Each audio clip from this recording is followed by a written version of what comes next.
Nellore rural నియోజకవర్గం గంజాయి సామ్రాజ్యంగా మారిపోయిందని మాజీ మంత్రి కాకాణి నిప్పులు చెరిగారు. టీడీపీకి చెందిన వారే పెంచలయ్యను హతమార్చారని ఆరోపించారు. ఈ వ్యాఖ్యలకు ఎమ్మెల్యే కోటంరెడ్డి శ్రీధర్ రెడ్డి కౌంటర్ ఇచ్చారు.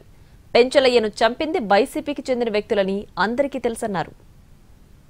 రూరల్ నియోజకవర్గానికి సంబంధించి ఇది పూర్తిగా గంజాయి సామ్రాజ్యంగా మారిపోయింది. పెంచలయ్య హత్య జరిగినటువంటి విషయంలో పెంచలయ్య హత్య ఏదైతే జరిగిందో పెంచలేని ఎవరైతే హత్య చేశారో వాళ్ళు టీడీపీతో అంటకాగుతున్నటువంటి మాట వాస్తవమా కాదా? వాళ్ళు టీడీపీకి సంబంధించినటువంటి కార్యకర్తలా కాదా? ఈరోజు దానికి సమాధానం చెప్పాల్సినటువంటి అవసరం ఉంది. ఈరోజు కామాక్షి ఎవరైతే పురికొల్పి ప్రధానమైనటువంటి ముద్దాయిందో దీనిలో ఉన్నటువంటి A1 జేమ్స్ వీళ్ళిద్దరూ హత్యకు ప్రధానమైనటువంటి కారకులు అని చెప్పి ఈరోజు పోలీసులు వెల్లడించారు.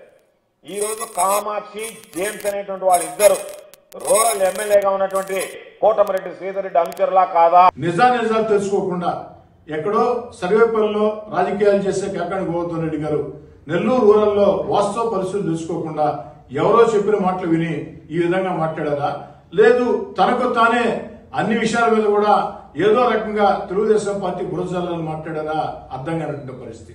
ఎందుకని చెప్తున్నానంటే ఆ కామాక్షి ఎవరైతే ఈ యొక్క హత్యకి పుట్టదారు ఈ హత్య చేయించిందో ఆ కామాక్షి గాని వారి సోదరులు గాని వారందరూ కూడా వైఎస్ఆర్ కాంగ్రెస్ పార్టీలో చురుగ్గా పనిచేసినటువంటి వ్యక్తులు.